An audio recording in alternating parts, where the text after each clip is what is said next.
ফুল ফোটালাম, ফুলের কাটা ছাড়া কি পেলাম, ভাগ্যের পরিহাস হেরিলাম।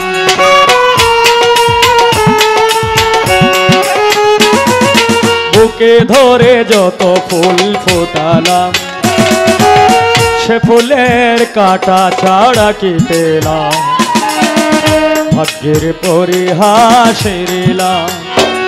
কেন নিয়তির কাছে বারে বারে হেরে যায় মানুষ মন, আমার মতো এত সুখী নয় তো কারো জীবন।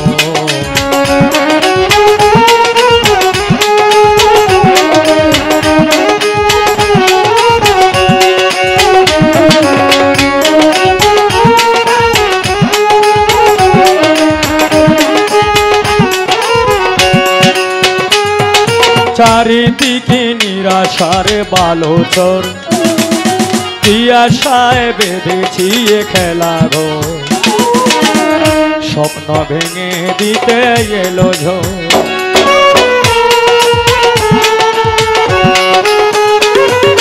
চারিদিকে নিরাশার বালোচর, কি আশায় বেঁধেছি এ খেলা ঘর, স্বপ্ন ভেঙে দিতে এলো ঝড়। কেন মমতার টানে কেঁদে মোরে, কেন মমতার টানে কেঁদে মোরে, বেদনার কথায় মন, আমার মতো এত সুখী নয় তো কারো জীবন। আদর স্নেহ ভালো বাসা জড়ানো মায়ার বাঁধন, জানি এ বাঁধন ছিঁড়ে গেলে কবু আসবে আমার মরণ। আমার মতো এত সুখী নয় তো কারো জীবন। আদর স্নেহ ভালো বাসা জড়ানো মায়ার বাঁধন, আমার মতো এত সুখী নয় তো কারো জীবন।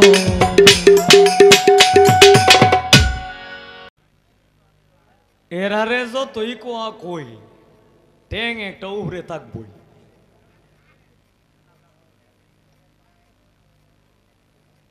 আমি বলি তারে মিথ্যাবাদী বানাইছি।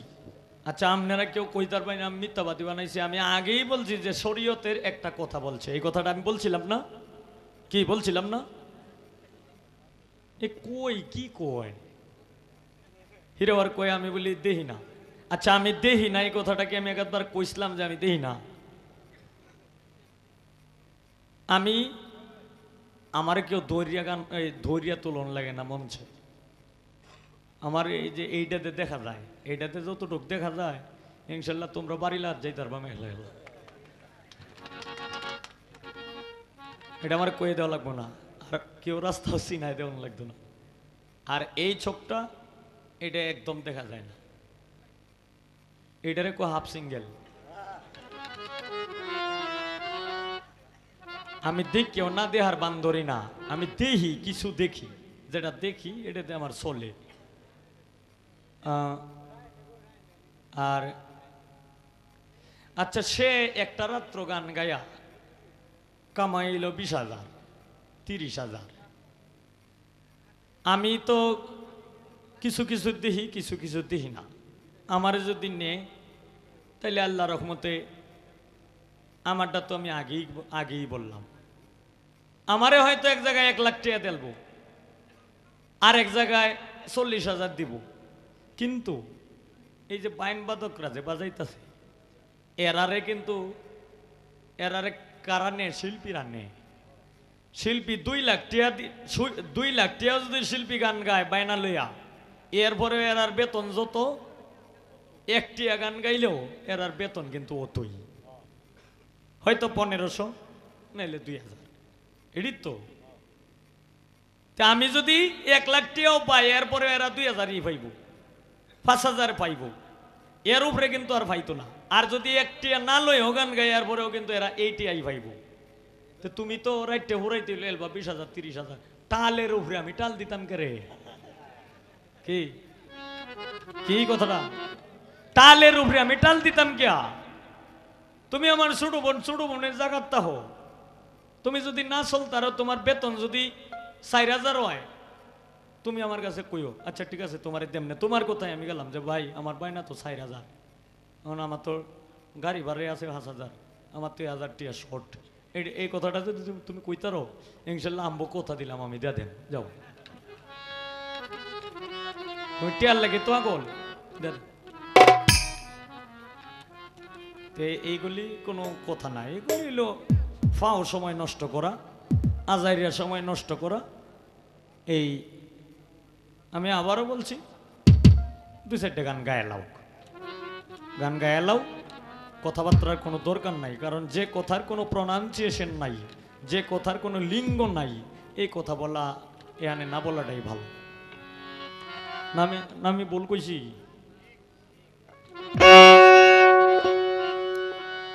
সে কিন্তু অনেকগুলি ত্রুটি করছে আস্তে, সে কিন্তু কথা বলার মধ্যে তার মেলা ত্রুটি আছে। এই ত্রুটিগুলি যদি ধরি, এইটা কইতো না যে হ্যাঁ আমার ভুল হয়েছে, কইব যদিও কই যে হ্যাঁ আমার ভুল হয়েছে, হরে কই যে আপনি যে এটা কইলেন, মানে একটা না একটা ফেস বাজাই রাখবো। তে কাজেই এদের সাথে কথা না বলাটাই ভালো। আইসো 2-4টা শিক্ষায় টুক্কার ভাই রিয়া যে ভাই চাই যে বিষাক্ত কি যন্ত্রণা, এইবার কয়েকটা গান গায়ে যাবো। হ্যাঁ আইতে আইতে একটা কথা কইলাম, এই দুনিয়ার সবাই ভালো, কারে বলবো ভালো না, নিজেই ভালো হইতে পারলাম না। ভালো কাজ করি নাই বলে বোধ হয় অন্ধ বানাইল, এই হবিলি বাজার যাইতে মরণ অনেক ভালো। কয় এত এত হাজার হাজার মানুষ যে আপনার গান শুনে,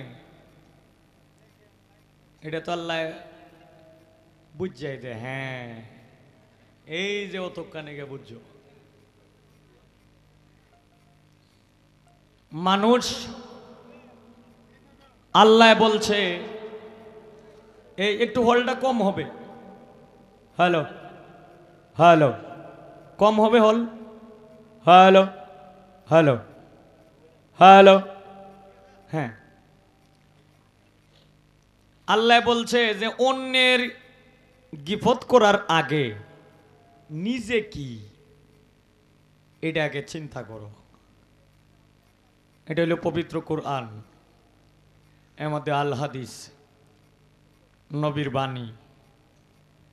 এই কারণেই টেলিভিশনের মধ্যে কয়েকটা শব্দ যখন দেখছিলাম, তখন এই গানটা আমি লিখছিলাম 31 দিন সময় লাগছে না আমার। এখন তো আল্লাহ দিলে মনে করেন যে 5 মিনিটেই মানুষ গান লিখে লায়, কিন্তু আমার এই গানটা লিখতে গেছে 31 মিনিট, 31 দিন। তো যাক, এক ছাত্র আর এক মাস্টার, এখন কিন্তু আল্লাহকে চিনা সহজ হয়ে গেছে, কারণ ইন্টারনেট বাইরিয়া, কম্পিউটারের যুগ বাইরিয়া, আল্লাহকে চিনা কিন্তু সহজ হয়ে গেছে। আস্তে কেমন সহজ হয়ে গেছে, এক মাস্টার আর মাস্টারের ছাত্র, ছাত্র খালি মাস্টারের লোকে ফোটর ফোটর করে, কই স্যার এটা কি, স্যার এটা কি, হরিরা উপদেশও দেয়, কই স্যার এই ভাই না করি এই ভাই যদি করি, এই ভাই না করি এই ভাই যদি করি, এই ভাই মানে বক বক করাতে স্যারের উঠতে আছে রাগ। কই তুই যে অত বোঝা বুঝোস, তুই একটা বাড়ির রচনা করছে, কয় হ্যাঁ একটা ঘর মিলে একটা বাড়ি হয়, এই ঘরের মধ্যে থাকে ডাইনিং রুম, এই ঘরের মধ্যে থাকে বেডরুম, এই ঘরের মধ্যে থাকে ফাঁকঘর, এই ঘরের মধ্যে থাকে বাথরুম, এই ঘরের মধ্যে থাকে এই গোসলখানা। কিন্তু বাড়িওয়ালা ভাইদেরকে অনুরোধ করি, নদীর পারে কেউ বাড়ি বানবেন না, নদীর পারে বাড়ি বানলে নদীর মধ্যে একটা যন্ত্র আছে, নাম হইলো কুমির, এই কুমিরের টাইনে লয়ে যাবো গা। কয় কিরে মাস্টার কইতাছে, কয় তোরে দিলাম বাড়ি রচনা করতে, তুই কুমিরটা নিয়ে আনজস করে। কয় 4 পয়েন্টে আছে। পরে কইতাছে, কচ্ছা তুই একটা গরুর রচনা করছে, মানে এই জিদ দে জিগাইতেছে মাস্টারে যে দেখবা আমি এই ন কেমনে কুমির ডে ঢুকায়। কয় হ্যাঁ, গরুর 4টা পা, গরুর একটা মুখ, গরুর একটা লেজ, গরু আমগো দুধ দে, গরু আমগো মাংস দে, গরু হইল পালিত পশুপালিত, কিন্তু বাড়িওয়ালা ভাইদেরকে বলি গৃহপালিত, কিন্তু বাড়িওয়ালা ভাইদেরকে বলি নদীর পাড়ে কেউ গরু বানবেন না, নদীর পাড়ে গরু বানলে হঠাৎ আনতেন মনে থাকতো না। কুমিরের এই নদীর মধ্যে একটা যন্ত্র আছে, নাম হইল কুমির, এটা রাইতে টানিয়ে লিয়ে যাবো। কয় কিরে তুই নিয়ে নৌ কুমিরটি হয়েছ? কয় 4 পয়েন্টে আছে। কয় রাখ, তোরে আরেকটা রচনা দিই।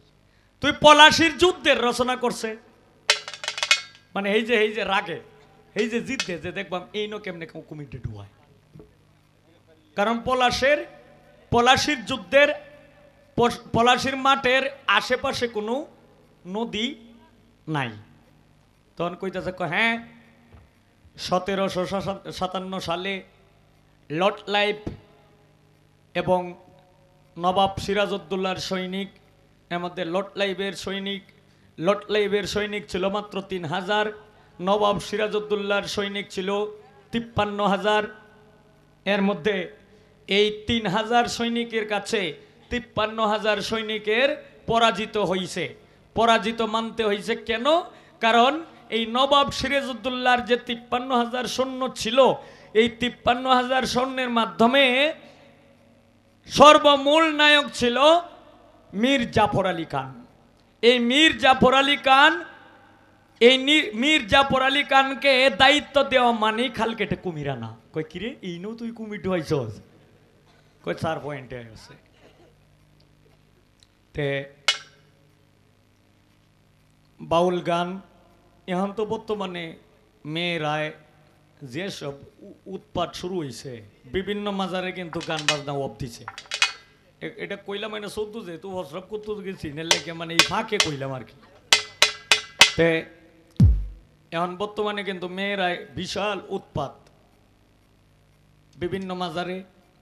এই যে একটা কুকুর রে কিন্তু একটা বিস্কুট যখন দেখাইবেন, একটা রুটি যখন দেখাইবেন, তখন কিন্তু এই রুটিটা দেখায়া অন্তত 2-3 কিলো যা রাস্তা নিতে পারবেন একটা কুকুর রে। কি ঠিক না বে ঠিক?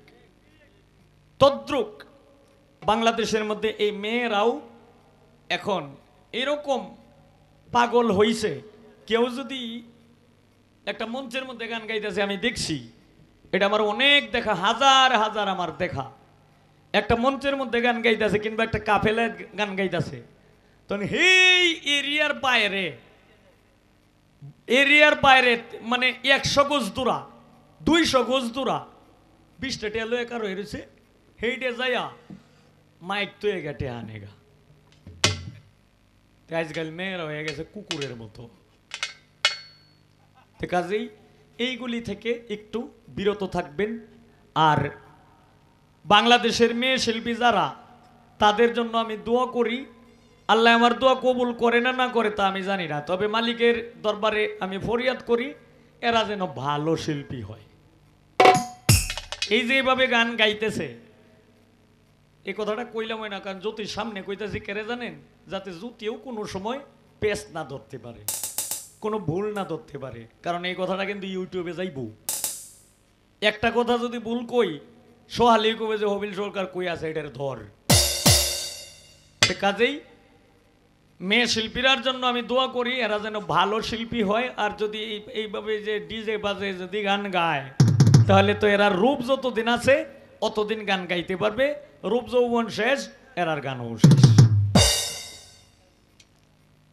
তো সকলেই দোয়া করবেন, যদি এমনি ভালো গায়, তার বাবা একজন শিল্পী, তার আম্মা একজন শিল্পী, শিল্পীর ঘরের শিল্পী সে। তো আমিও তার জন্য দোয়া করি, সে যেন ভালোভাবে ভালোভাবে, হয়তো আজকে আমার সাথে গান গাইতেছে, কালকে এমনও হইতে পারে যদি মালিক চাহিত হয় এই বাংলাদেশ সংসদ সদস্য মমতাজের সাথেও গান পড়তে পারে। এটা কিন্তু অস্বীকার করার মতো না, যদি মালিক চায়।